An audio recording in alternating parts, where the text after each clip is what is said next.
आजकल मंत्र को लेकर भी बड़ी बातें होती हैं।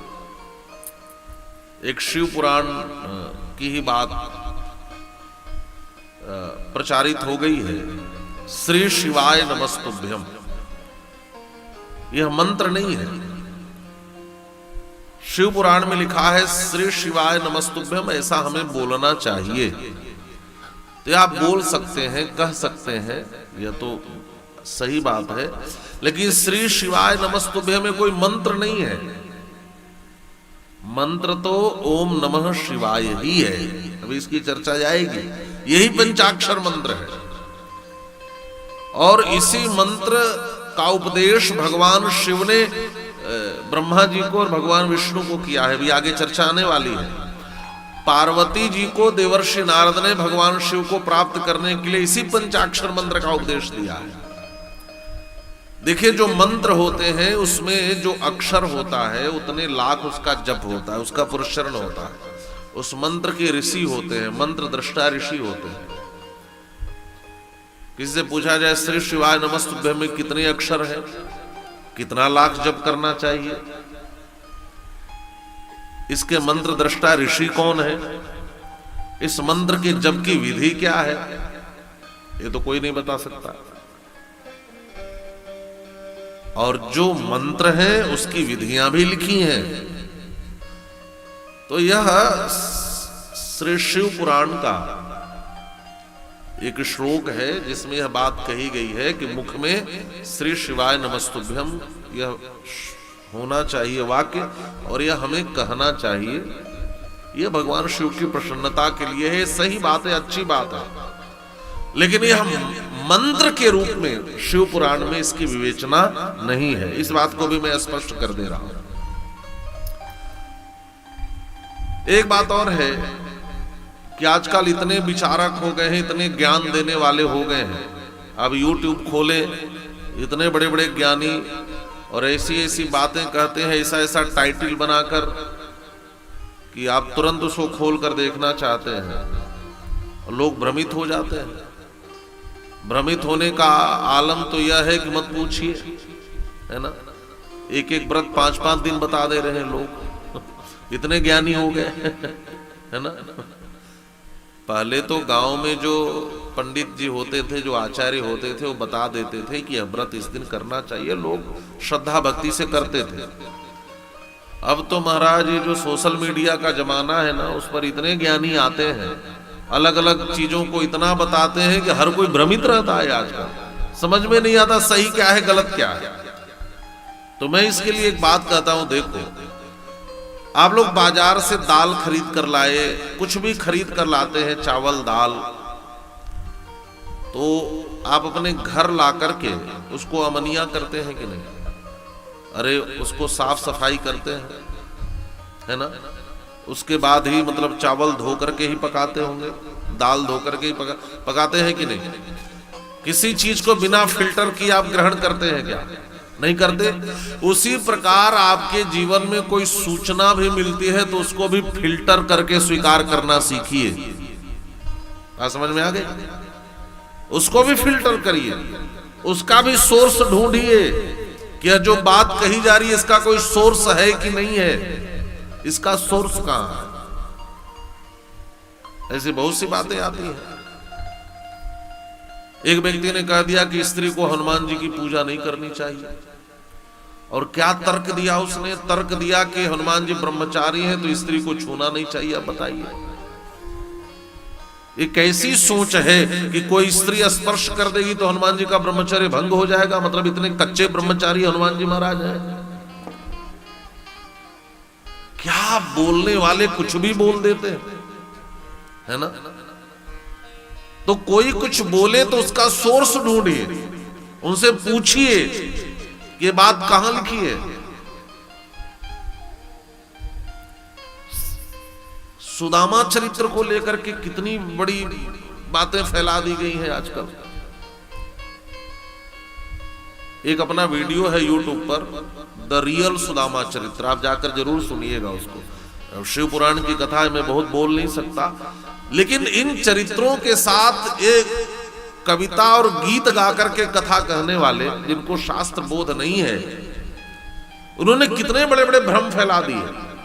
पहला भ्रम तो ये फैला दिया कि रोज कहती थी सुशीला जी जाओ द्वारिका जाओ, और सुदामा जी जा नहीं रहे थे, जबकि भागवत में सुदामा जी कहते अयम ही परमो लाभ उत्तम श्लोक दर्शनम।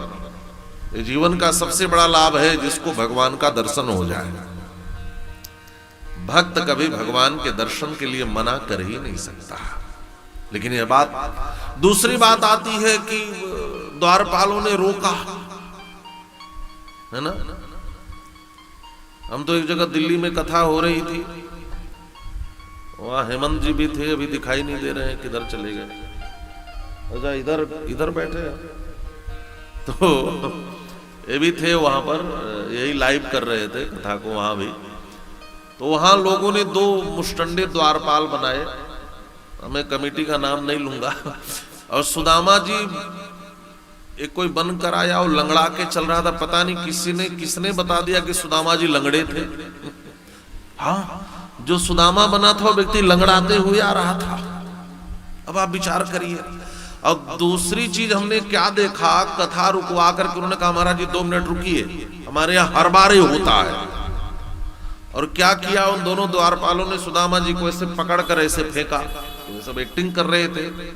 अब आप बताइए कि हम कितना बड़ा अपमान कर रहे हैं इन पात्रों का। मैंने कहा कोई भागवत में यह दिखा दे कि द्वारपालों ने सुदामा जी को रोका था, तो मैं आज से कथा कहना छोड़ दूंगा। आप व्यासपीठ पर बैठकर भागवत की कथा कर रहे हैं, तो जो बात भागवत में लिखी है वो कथा सुनाने आए हैं कि किसी की कविता सुनाने आप आए हैं? आप तो अधिकृत हैं इस ग्रंथ के लिए, तो इस ग्रंथ में ढूंढिए। और मैं कहता हूं जिस ग्रंथ की आप कथा सुनने जाइए एक बार। आज तो गीता प्रेस ने इतना बड़ा उपकार किया है भारतवर्ष पर कि सारे सनातन ग्रंथों को उसने बहुत कम रेट में छापा है ना। और दूसरे प्रेस की पुस्तक खरीदी है 10 पन्ने की, तो कितना पैसे लेते हैं। यहाँ तो हजार पन्ने का दाम 100 रुपए लगते हैं केवल। तो एक बार कम से कम जिसकी कथा सुनने जा रहे हैं उसकी हिंदी भी यदि आप पढ़ लें तो आपको पता चलेगा कि व्यासपीठ से जो सामग्री परोसी जा रही है कितनी सही है।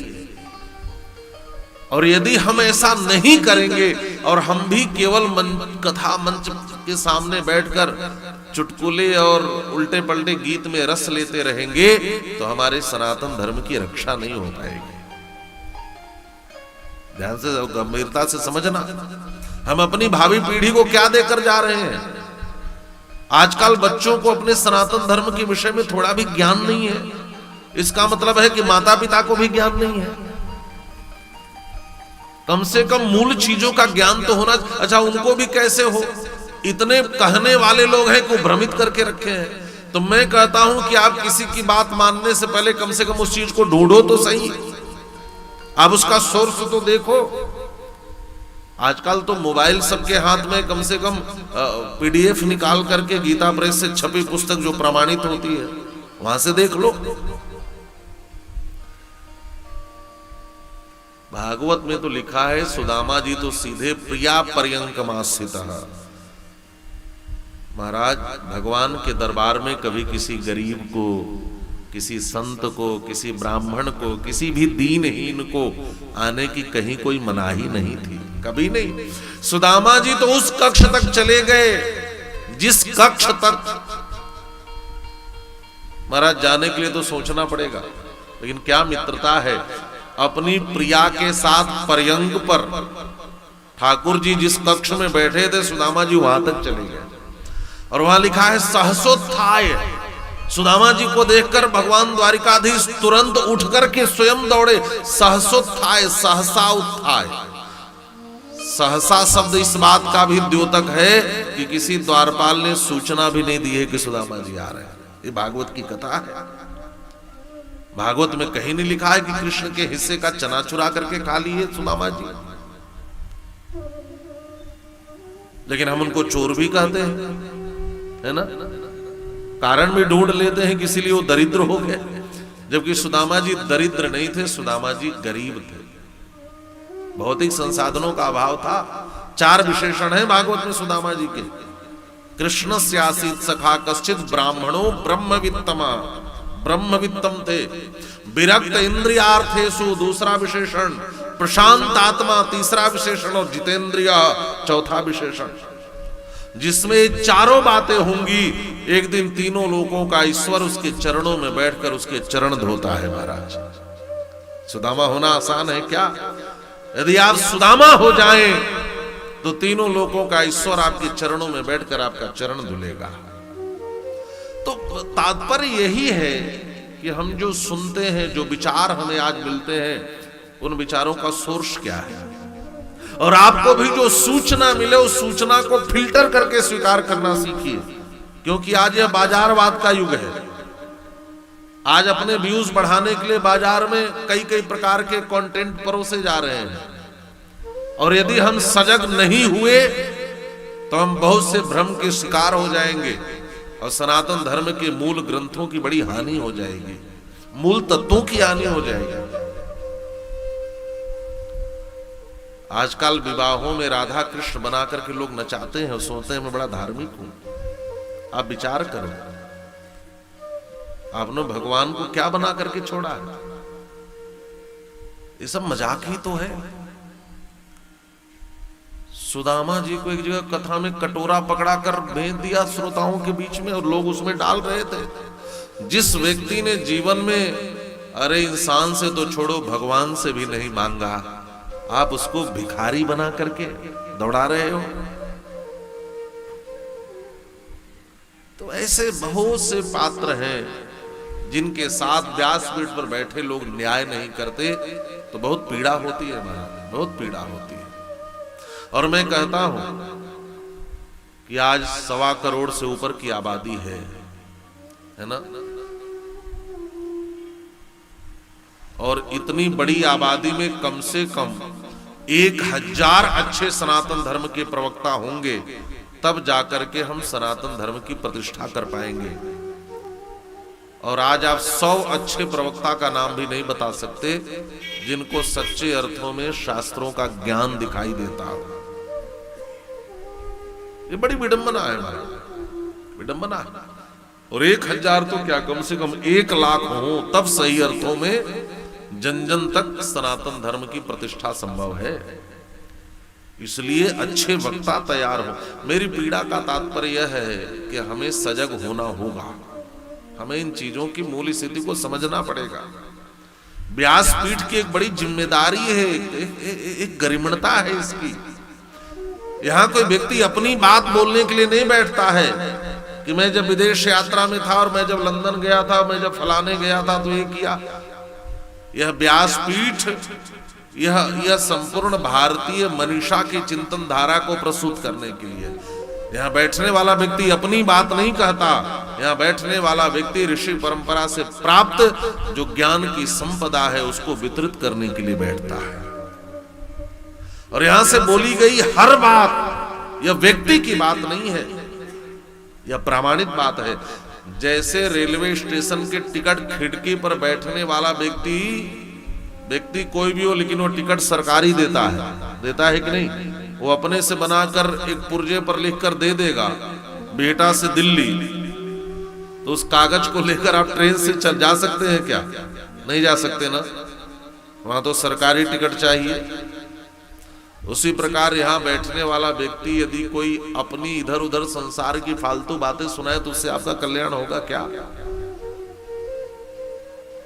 कल्याण तो शास्त्र की बातों से होगा, और शास्त्र की बातें हमारे जीवन में उतर आए तब हमारा कल्याण होगा। साधारण ग्रंथ नहीं है। वेदांत सार सर्वस्वम का मतलब यह वेदांत का सार तत्व है शिव पुराण।